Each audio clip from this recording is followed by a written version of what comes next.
네, 오늘의 예배에 나오신 여러분 주님의 이름으로 환영하고 축복합니다. 네, 오늘 우리에게 주시는 하나님의 말씀 함께 살펴보겠습니다. 열왕기하 3장 13절에서 27절까지 말씀입니다. 엘리사가 이스라엘 왕에게 이르되 내가 당신과 무슨 상관이 있나이까? 당신의 부친의 선지자들과 당신의 모친의 선지자들에게로 가소서 하니 이스라엘 왕이 그에게 이르되 그렇지 아니하나이다. 여호와께서 이 세 왕을 불러 모아 모압의 손에 넘기려 하시나이다 하니라. 엘리사가 이르되 내가 섬기는 만군의 여호와께서 살아계심을 두고 맹세하노니 내가 만일 유다의 왕 여호사밧의 얼굴을 봄이 아니면 그 앞에서 당신을 향하지도 아니하고 보지도 아니하였으리이다. 이제 내게로 검은 고 탈 자를 불러오소서 하니라. 검은 고 타는 자가 검은 고를 탈 때에 여호와의 손이 엘리사 위에 있더니 그가 이르되 여호와의 말씀이 이 골짜기에 개천을 많이 팔하셨나이다. 여호와께서 이르시기를 너희가 바람도 보지 못하고 비도 보지 못하되 이 골짜기에 물이 가득하여 너희와 너희 가축과 짐승이 마시리라 하셨나이다. 이것은 여호와께서 보시기에 작은 일이라. 여호와께서 모압 사람도 당신의 손에 넘기시리니 당신들이 모든 견고한 성읍과 모든 아름다운 성읍을 치고 모든 좋은 나무를 베고 모든 샘을 메우고 돌로 모든 좋은 밭을 헐리이다 하더라. 아침이 되어 소재를 드릴 때에 물이 에돔 쪽에서부터 흘러와 그 땅에 가득하였더라. 모압의 모든 사람은 왕들이 올라와서 자기를 치료한다함을 듣고 갑옷 입을 만한 자로부터 그 이상이 다 모여 그 경계에 서 있더라. 아침에 모압 사람이 일찍 일어나서 해가 물에 비침으로 맞은편 물이 붉어 피와 같음을 보고 이르되 이는 피라.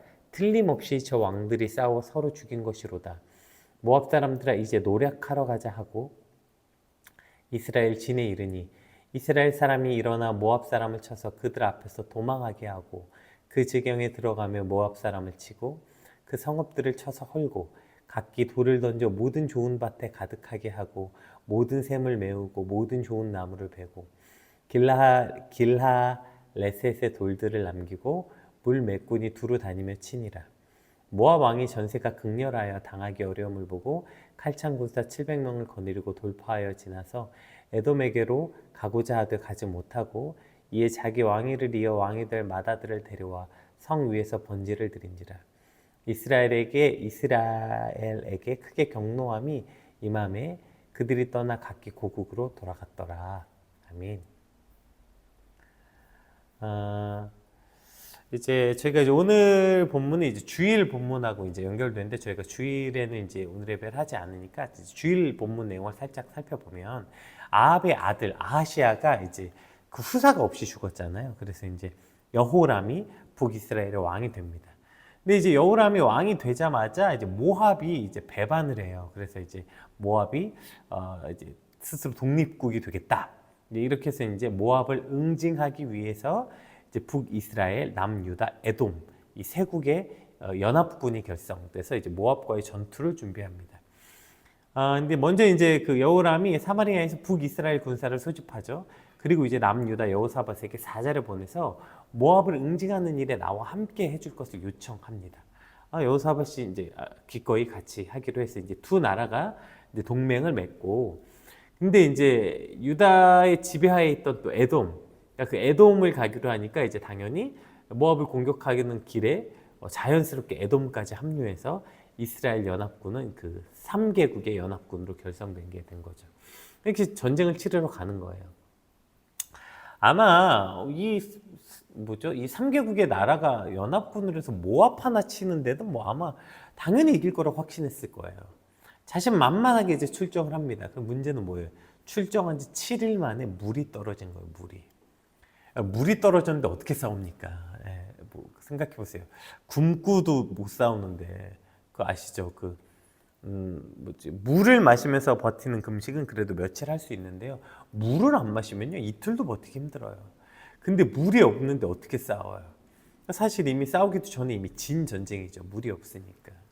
그러니까 그제서야 이제 하나님의 사자를 찾고 그때 이제 이 근처에 엘리사가 있다. 그래서 이제 엘리사를 찾아가는 장면부터가 이제 오늘 본문의 시작입니다.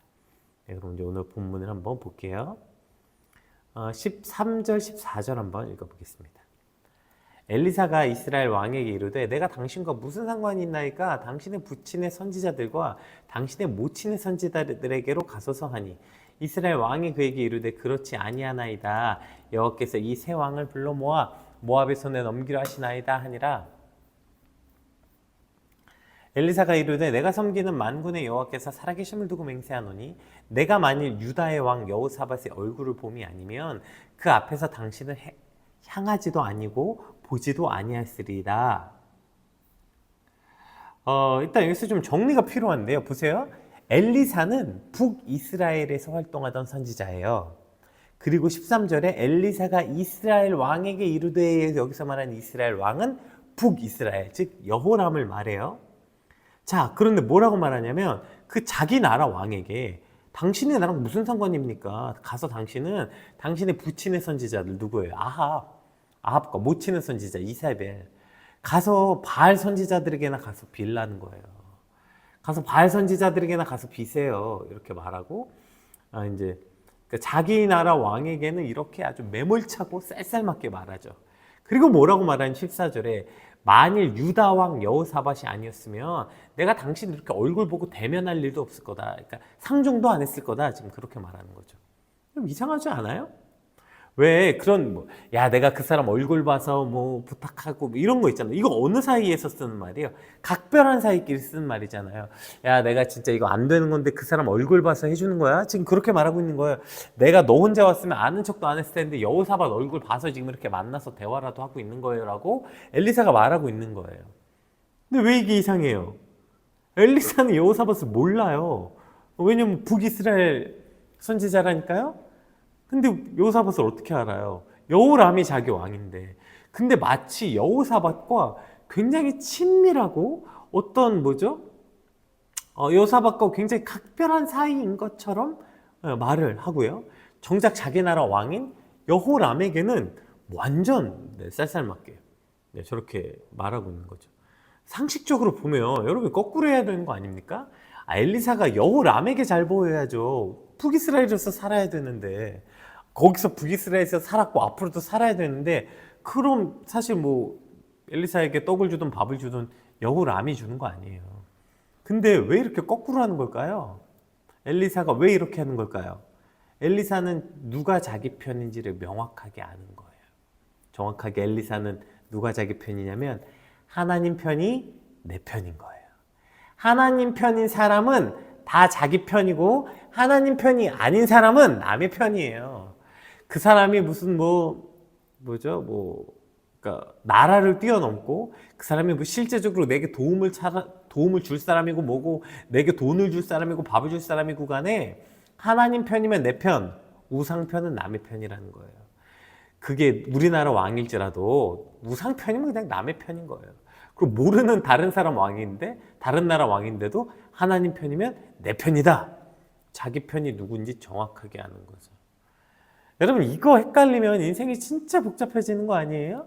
이중 스파이 이런 영화 많잖아요. 신세계나 무간도 이런 거 보면 형사였는데 범죄 조직이 이제 잠입 수사를 하죠. 근데 또 잠입 수사한 형사인 줄 알았는데 또 알고 봤더니 어느새 조직에 넘어가 있다. 이중 스파이 이런 거잖아요. 그럼 삶이 얼마나 복잡해요. 여기도 속하지 못하고 저기도 속하지 못하고 또 자기 자신은 얼마나 피곤하겠어요. 내가 누구 편인지 명확하게 아는 것, 그럴 때 우리의 삶의 태도도 분명해지는 거예요.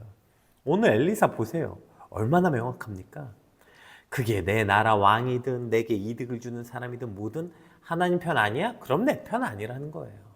명확한 기준이 있는 거죠. 그 마태복음에 보면 이게 마태복음, 마가복음 이제 두 군데 다 기록되어 있는데 마가복음 말씀 한번 볼까요? 마가복음 3장 35절에 이제 예수님의 어머니와 형제들이 찾아왔습니다. 예수님 이렇게 말하죠. 누구든지 하나님의 뜻대로 행하는 자가 내 형제요 자매요 어머니니라. 예수님 이렇게 말하는 거예요. 명확한 기준이 있는 거, 명확한 기준. 그러니까 지금 누가 내 편이냐면 하나님 뜻대로 행하는 자가 내 가족이다. 엘리사는 하나님 편이 내 편이다. 지금 그 얘기하고 있는 거죠. 이 명확한 기준이 있어야 되는데 안타깝게도 여러분 우리는 사실 이거 아니에요. 내게 이득이 되는 편이 내 편, 내게 돈 많이 주는 사람이 내 편. 내게 먹을 거 많이 주는 사람이 내 편. 그리고 나한테 먹을 거 안 주는 사람은 남의 편. 예. 이렇게 사니까 맨날 복잡해. 이 편이었다가 저 편이었다가 맨날 이렇게 사는 거죠. 하나님 편이라고 서서 하나님 편에 섰으면 하나님 편에 서서 살아야 되는데 하나님 편에 있다가도 저기서 돈 주면 저기 편 갔다가 여기서 돈 주면 이 편에 왔다가 그래서 엘리사의 스승이었던 엘리야가 갈멜산에서 뭐라고 얘기합니까? 어느 때까지 너희가 머뭇머뭇하려느냐? 하나님 편에 여호와 편에 선 자는 이쪽으로 오고 바알 편에 선 자는 저쪽으로 가라. 편 딱 나누잖아요. 편 명확하게 해라 니네. 이 편 저 편 하지 말고 거기 양쪽에 있지 말고 너 어느 편인지 좀 명확하게 하라. 엘리야가 이제 그 갈멜산의 주제 중에 하나 아닙니까?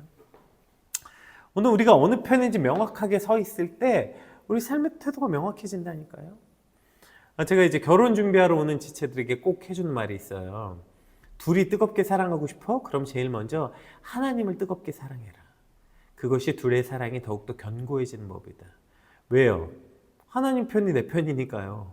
그러니까 하나님을 더 깊게 사랑하면 그 사람도 하나님께 깊게 사랑하고 남편도 하나님 깊게 사랑하고 아내도 하나님 깊게 사랑하죠? 그럼 둘이 점점 확실히 더 같은 편이 되는 거예요. 그러니까 확실하게 끈끈해지는 거예요. 근데 둘은 뜨겁게 사랑하는데 하나님하고 멀어진다고요? 그럼 간단하죠. 둘 다 하나님 편이 아닌 거죠. 그러면 둘 다 뜨겁게 사랑하는데 하나님하고 멀어지겠죠. 아니면 둘이 멀어지거나. 물론 내 편이 아닌 모든 걸 배척해라 이런 말은 아니에요. 그러나 내 이득 때문에 내가 누구 편인지 잊어서는 안 된다고요.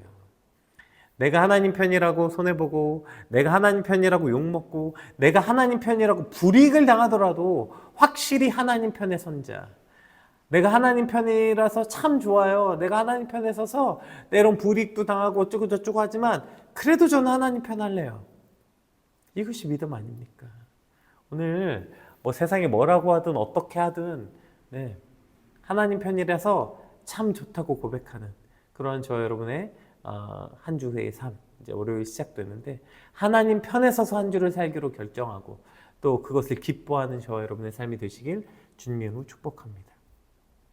자, 이제 15절 한번 볼게요. 자, 그리고 나서 이제 내가 여호사밧 얼굴 봐서 이제 기도할게요 하고서 이제 검은 고 타는 자를 불러달라고 합니다. 검은 고 타는 자가 검은 고를 탈 때 여호와의 손이 엘리사 위에 있더니 그가 이르되 여호와의 말씀이 이 골짜기에 개천을 많이 파라 하셨나이다. 여호와께서 이르시기를 너희가 바람도 보지 못하고 비도 보지 못하되 이 골짜기에 물이 가득하여 너희와 너희 가축과 짐승이 마시리라 하셨나이다. 이것은 여호와께서 보시기에 작은 일이라. 여호와께서 모압 사람도 당신의 손에 넘기시리니 당신들이 모든 견고한 성읍과 모든 아름다운 성읍을 치고 모든 좋은 나무를 베고 모든 샘을 메우고 돌로 모든 좁은 밭을 헐리다 하더니 아침이 되어 소지를 들 때 물이 에돔 쪽에서부터 흘러와 그 땅에 가득하였더라. 아멘. 자, 이제 엘리사가 하나님의 음성을 듣고 이제 골짜기에 개천을 많이 파라고 말해요. 그리고 그들이 그 말씀에 순종해서 아직 뭐 바람도 불지 않고 구름도 없고 비 올 징조가 없지만 믿음으로 순종해서 개울을 많이 팝니다. 그랬더니 어떻게 됐어요? 그 판 모든 개울에 골짜기에 물이 가득 찼더라. 이 놀라운 기적이 일어난 거죠. 그냥 뭐 아무런 징조도 없는데 여러분 그 골짜기에 그냥 개천을 많이 팠는데 그 판 깊이만큼 물이 차고 넘치는 밑에서 지하수가 솟아낸 게 아니고요. 그냥 막 갑자기 이제 물이 가득해진 거예요. 갑자기 이제. 자, 이제 근데 이 놀라운 기적을 일어나게 하면서 하나님 뭐라고 말씀하시냐면 18절 한번 다시 볼게요. 이 놀라운 기적을 이렇게 말해요. 이것은 여호와께서 보시기에 작은 일이라. 여호와께서 모압 사람도 당신의 손에 넘기시리니. 이렇게 말하죠. 그러니까 하나님의 음성을 듣고 엘리사가 개천을 파서 거기에 물이 가득 찬 놀라운 기적이 일어났는데 이건 작은 일이라는 거. 작은 일. 여긴 두 가지의 의미가 있어요. 이게 왜 작은 일이냐면 초자연적인 방법으로 계곡을 채워 이스라엘 연합군에게 물을 공급하는 일이 인간적인 판단에서는 뭐 기적이죠. 불가능한 일 아닙니까? 근데 그것이 하나님의 관점에서는 매우 쉬운 일이다. 왜요? 하나님은 더 큰 일도 하실 수 있는 분이기 때문에 그것은 여호와께 작은 일이다. 이러한 의미이기도 하고요. 또 다른 의미는 뭐냐면 너희의 육신에 마실 물을 해결하는 일이 작은 일이라는 거예요. 그러니까 너희 지금 이거 물 차서 너희가 지금 육신의 갈증을 해결한 거 그거 작은 일이야. 그럼 큰 일은 뭐예요? 하나님 입장에서 큰 일은 모압을 완전히 정복하는 일. 그러니까 그러니까 모압을 완전히 정복했다는 것은 모압 입장에서는 심판이고 이스라엘 입장에서는 구원이죠. 그러니까 지금 너희 육신의 목마름을 해결하는 것, 그건 작은 일이라는 거예요. 하나님의 진짜 큰 일은 뭐냐면 하나님의 섭리, 즉 구원과 심판. 이것이 큰 일이다. 이 말을 하고 있는 거죠. 하나님은 이 작은 일, 기적을 통해서 그러니까 너희의 목마름을 채우는 사건, 이 작은 일을 통해서 큰 일, 하나님의 구원과 경륜을 보여주시길 원하시는데 문제는 우리가 큰 일에 관심이 없어. 야, 이거 개천을 파는 만큼 물이 가득 찼어. 그러면 그냥 그립다 개천만 파는 거예요. 아니, 너의 목마름 해결한 건 너 물 더 많이 마시라고, 너 물 더 많이 가지라고 지금 이걸 채운 게 아니라 그걸 통해서 하나님의 구원의 경륜을 보라고, 그걸 통해서 하나님의 놀라운 역사에 동참하라고, 그러라고 개천을 팠는데 지금 죽어라고 자신은 목마름에만 관심이 있는 거예요. 목마름에만. 오늘 이제 본문을 통해서 첫 번째 주셨던 메시지가 누구 편인지 아는 것이 중요하다. 이게 첫 번째 메시지였다면 두 번째 메시지는 뭐가 작은 일이고 뭐가 큰 일인지를 깨달아라. 이게 두 번째 메시지인 거예요. 소탐대실이라는 말이죠. 소탐대실. 작은 것을 탐하다가 큰 것을 잃는다. 이런 뜻이잖아요. 이게 이제 그 중국의 그 춘추 시대에 그 진나라의 해왕이라는 왕이 있었는데 총나라를 정복하려고 했는데 이 총나라가 완전 그 산세가 험해가지고 거기 쳐들어갔다가 이제 막 너무 그 피해가 큰 거야. 아군의 피해가. 그래가지고 고민하다가 저 총나라를 어떻게 멸망시키지, 저 총나라 어떻게 쳐들어갈까 하다가 총나라 왕의 욕심이 많다는 걸 들었어요. 그래서 어떻게 하냐면 큰 조각상, 소 조각상을 만들어가지고 그 안에 황금과 비단을 가득 채운 다음에 이걸 이제 선물로 보내주겠다 하는 거예요. 그럼 소가 너무 크잖아. 그럼 그 소가 험한 길로 어떻게 가요? 그래서 어떻게 했냐면 이 총나라 왕이 그 소가 갖고 싶어가지고 소 안에 들은 황금과 비단이 갖고 싶어가지고 백성들이 시켜가지고 길을 닦아요. 그 소 지나다니라고. 그러니까 이제 막 대신들이 난리가 났죠. 함정이다, 속으면 안 된다. 근데 뭐 안 들려. 왜냐면 일단 저 소가 너무 갖고 싶어. 그래가지고 백성들 동원해서 소 옮길 만한 길을 만들어요. 당연히 어떻게 되겠어요? 그 소 옮길 길 타고 쳐들어온 거예요. 그래서 이것을 소탐대실이라고 했다고 해요. 이게 이제 이 소탐대실의 그 기원이라고 합니다. 진나라가 그 길로 쳐들어와서 총나라가 망하게 된 거죠. 결국 저 소 조각상 하나 드리겠다고 온 나라를 빼앗기고 자기는 비참한 목숨을 잃게 되는 것. 이 소탐대실 유래. 여러분, 근데 이 유래가 그저 옛날 이야기 아닌 거 아닙니까? 오늘 우리도 이 소탐대실하면서 사는 거 아니에요? 썩어 없어질 이 땅의 욕망, 그거 얻고 싶어서 영원한 것들, 썩어지지 않는 영원한 것 뭐예요? 우리의 믿음, 하나님을 향한 사랑, 정의와 공의, 이 진짜 보물들을 잃어버리고 사는 거 아닙니까? 로마서 1장에 보면 그 어리석은 자들의 그 가장 그 특징을 이렇게 표현하고 있어요. 볼게요. 로마서 1장 23절. 썩어지지 아니하는 하나님의 영광을 썩어질 사람과 새와 짐승과 기어다니는 동물 모양의 우상으로 바꾸었느니라. 누가 이 앞절에 보면 스스로 지혜 있다 하는 어리석은 자들이, 이해되시죠? 스스로 지혜 있다 하는 어리석은 자들이 어떻게 사냐면 썩어지지 아니하는 하나님의 영광을 썩어질 것과 바꾸며 산다고요. 이게 바로 어리석음, 이게 소탐대실 아닙니까? 오늘 우리 삶의 작은 일과 큰 일을 구별하는 것, 여러분 이것이 참 지혜요, 믿음입니다. 옛날에 이런 말 있잖아요. 돈을 잃어버리면 작은 걸 잃는 거고, 명예를 잃으면 큰 걸 잃는 거고, 건강을 잃으면 다 잃는 거다.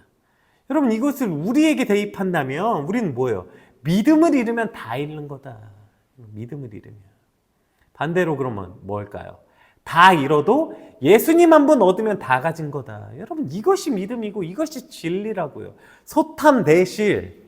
예, 그러면 소탐 아니죠. 큰 걸 탐해야죠. 그 우리에게 큰 게 뭐예요? 그것이 곧 예수 그리스도라고요.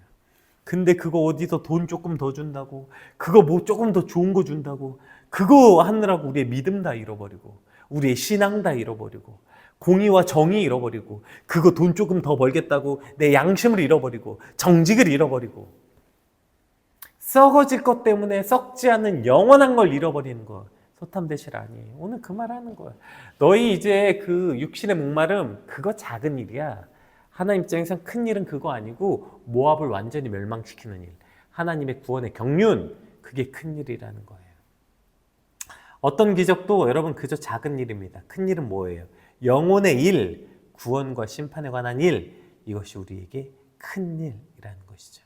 오늘 소탐내실이 아니라 믿음 하나 붙잡고 살아가게 되는 저 여러분의 삶이 되시길 주님으로 축복합니다. 우리 21절에서 마지막 27절까지 한번 쭉 읽어볼게요. 모압의 모든 사람은 왕들이 올라와서 자기를 치료한다함을 듣고 갑옷을 입을 만한 자로부터 그 이상이 다 모여 그 경계에 서 있더라. 아침에 모압 사람이 일찍 일어나서 해가 물의 비침으로 맞은편 물이 붉어 피와 같음을 보고 이르되 이는 피라 틀림없이 저 왕들이 싸워 서로 죽인 것이로다. 모압 사람들아 이제 노략하러 가자 하고 이스라엘 진에 이르니 이스라엘 사람이 일어나 모압 사람을 쳐서 그들 앞에서 도망하게 하고 그 지경에 들어가며 모압 사람을 치고 그 성읍들을 쳐서 헐고 각기 돌을 던져 모든 좋은 밭에 가득하게 하고 모든 샘을 메우고 모든 좋은 나무를 베고 길하레셋에 돌들을 남기고 물매꾼들이 두루다니며 치니라. 모압 왕이 전세가 극렬하여 당하기 어려움을 보고 칼창군사 700명을 거느리고 돌파하여 지나서 에돔 왕에게로 가고자 하되 가지 못하고 이에 자기 왕위를 이어 왕이 될 맏아들을 데려와 성 위에 번제를 드린지라. 이스라엘에게 크게 경노함이 임함에 그들이 떠나 각기 고국으로 돌아갔더라.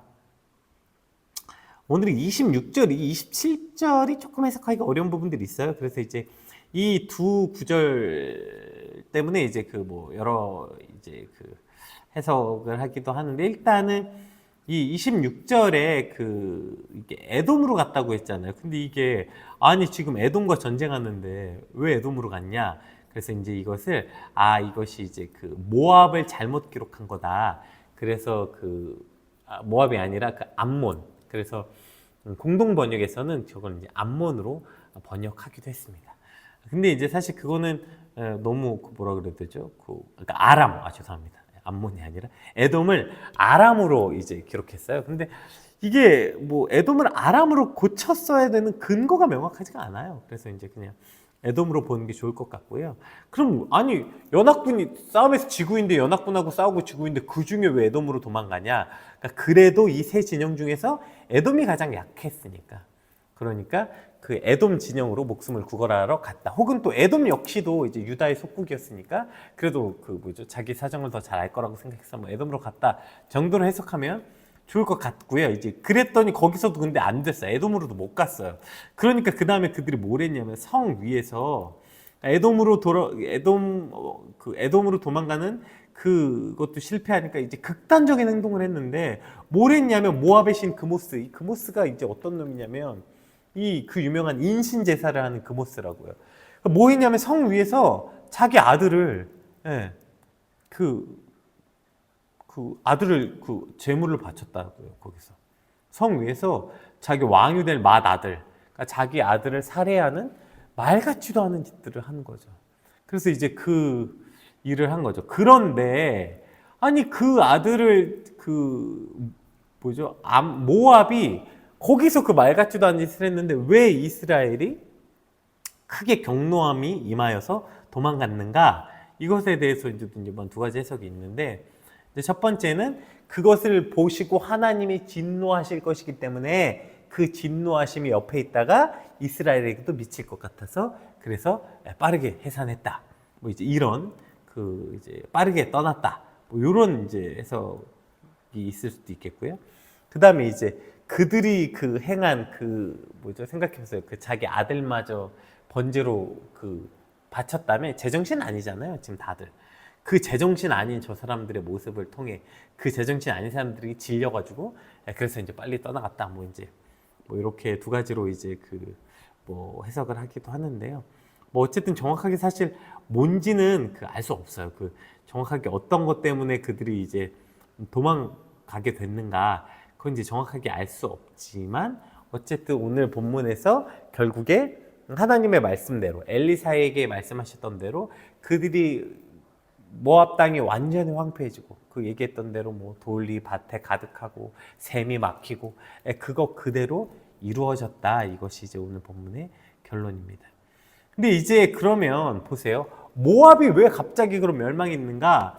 아까 그것 때문이에요. 개천에 그 물이 찬 것이 그저 연합군에게는 그들의 육신의 그 목마름을 채워준 것뿐 아니라 이제 그 물로 인해서 하나님이 이 전쟁의 승패를 가르시는 거예요. 새벽에 이제 모압 사람들이 일어나서 전쟁을 하려고 딱 보니까 그 뭐죠? 갑자기 거기 물이 가득 찼잖아요. 없던 물이 가득 찼잖아요. 근데 때마침 그게 또 그 해 뜰 때 봐가지고 그 물 색깔이 피처럼 보인 거예요.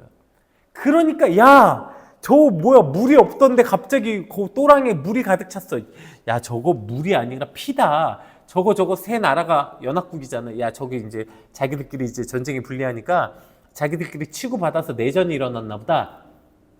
야, 이제 지금이다. 뭐라고 말하냐면 싸우러 가자도 아니에요. 노력하러 가자예요. 노력하러. 이미 이긴 전쟁이다. 야, 가서 쓱 치면 이긴다. 노력하러 가자. 들어갔다가 진치고 있던 이스라엘 사람들에게 완전히 패퇴당해서 멸망하게 되는 거죠. 자, 그러니까 지금 이들이 왜 전쟁에서 패한 거야? 물론 하나님이 그렇게 하셨고 하나님이 그것을 그렇게 피처럼 보이게 하셨지만 저들이 결국에 패퇴한 이유가 뭐예요? 그냥 신중하지 못했기 때문이죠. 방심했기 때문에. 그러면 그게 저 피인지 아닌지 확인이라도 해봤으면 됐잖아. 떠서 와서 찍어보기만 해도 그게 피인지 물인지 알았을 텐데 그냥 야, 저거 피다! 도가내든 쥐다! 그냥 덮어놓고 덤빈 거예요. 그들의 저 조급함이 저들을 망하게 한 것이죠. 오늘 그 저희 교회 청년하고 잠깐 얘기하다가 이제 제가 그런 얘기 했는데 삶에 아주 중요한 지혜 중에 하나가 뭐냐면 조급하게 한 결정들은 대부분 후회한다는 거예요. 왜냐면 이거 오늘 안에 해결하고 싶은데 이거 오늘 안에 끝내고 싶은데 그래서 막 안 되는데 막 삐걱삐걱 어쩌고 저쩌고 해가지고 막 그 조급하게 진행한 문제는 다 문제가 생겨요. 왜일까요? 그러니까 오늘 안 되면 내일 하고 내일도 안 되면 그냥 이건 안 되는 일이지 뭐 이렇게 해야 되는데 매진 임박 뭐 3개 남았다 뭐 이러면 막 거기 막 홈쇼핑 심리에 그냥 막 매진 임박 막 뜨면 막 전화기 돌리잖아요. 그리고 그런 거 심리 이용해서 사기치는 거 아니에요. 왜요? 뭐가 우리를 조급하게 만들어요? 조급함 안에 욕심이 들어있거든요. 그 욕심 때문에 조급한 거 욕심 때문에 그래서 실수하고 그래서 잘 안 되는 거예요. 왜 이거 빨리 끝내고 싶냐면 이거 빨리 끝내고 싶은데 욕심, 욕망 이 빨리 어떻게 해결을 끝을 보고 싶은데 욕심 때문에 그래요. 저거 어떻게 좀 내가 더 빨리 갖고 싶은 욕심 그게 조급하게 조급하게. 신중함은 뭐예요? 그 욕심을 내려놓고 한 걸음 물러서서 보는 거예요. 야, 지금이 기회야. 지금 투자해야 돼. 지금 투자해서 지금 놓쳐서 안 되면 내게 아닌 거지 뭐 그거. 근데 그 욕심 때문에 진짜 지금 안 하면 망하는 거야? 야, 지금 가야 돼 지금. 이런 지금 타이밍이야. 이렇게 그 욕심을 자꾸 불러일으킨다고요. 그러니까 조급해지거든. 그 조급함이 이렇게 실수하게 하고 그 조급함 때문에 이러한 결과를 가져오는 거죠. 그래서 뭐가 필요해요? 한 걸음 좀 물러서서 쿨타임이 필요해요. 쿨타임. 여러분 이건 세상 사람들의 말에 쿨타임이고 믿음의 사람들은 이게 뭐예요? 하나님께 묻는 시간. 우리는 이것을 기도하는 시간, 하나님과 만나는 시간이라고 부르는 거예요. 조급할 때, 막 밀어붙일 때, 내 안에 막 불 붙는 것 같은 마음이 있을 때 좀 멈춰서서 기도할 수 있어야 돼요. 좀 멈춰서서 하나님께 물어봐야 돼요. 그런데 막 불타오르면 일단 결정부터 막 하고 싶어. 결정 다 해놓고 하나님께 어떻게 기도하냐면 도와주세요 이렇게. 아니 도와주세요가 아니라 하나님 가요 말아요. 해요 말아요. 하나님 하라고 하면 하고 말라면 말게요가 기도지. 지가 결정 다 해놓고 막 밀어붙인 다음에 하나님 되게 도와주세요. 이거 잘 되게 도와주세요. 무턱대고 저지르고 이게 무슨 기도입니까? 뭐죠? 야 저거 피다. 야 자기들끼리 싸움 났나 보다. 쳐들어가자. 왜 이런 판단을 한 거예요? 그게 자기 바램이었거든.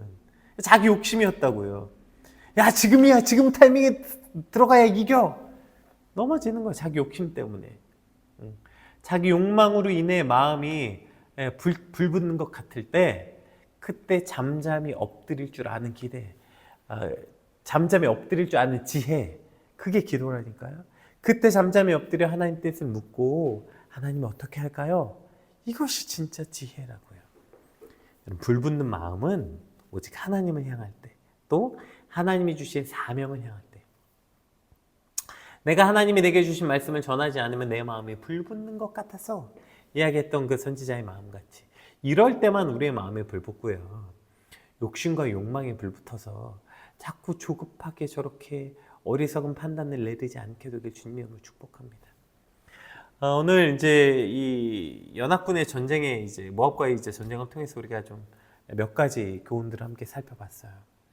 먼저 내가 누구 편인지 알아야 되는 중요성, 또 뭐가 작은 일이고 뭐가 큰 일인지를 깨닫는 것, 또 마음이 불붙는 것 같은 욕망에 눈이 멀어서 조급할 때 신중히 하나님께 묻는 지혜, 하나님께 묻는 기도 시간, 이것이 우리의 진짜 삶의 지혜가 되길 주님으로 축복합니다. 오늘 하나님 우리에게 진짜 중요한 것, 진짜 진리를 깨닫는 마음을 달라고 우리 받은 말씀 놓고 함께 같이 기도하겠습니다.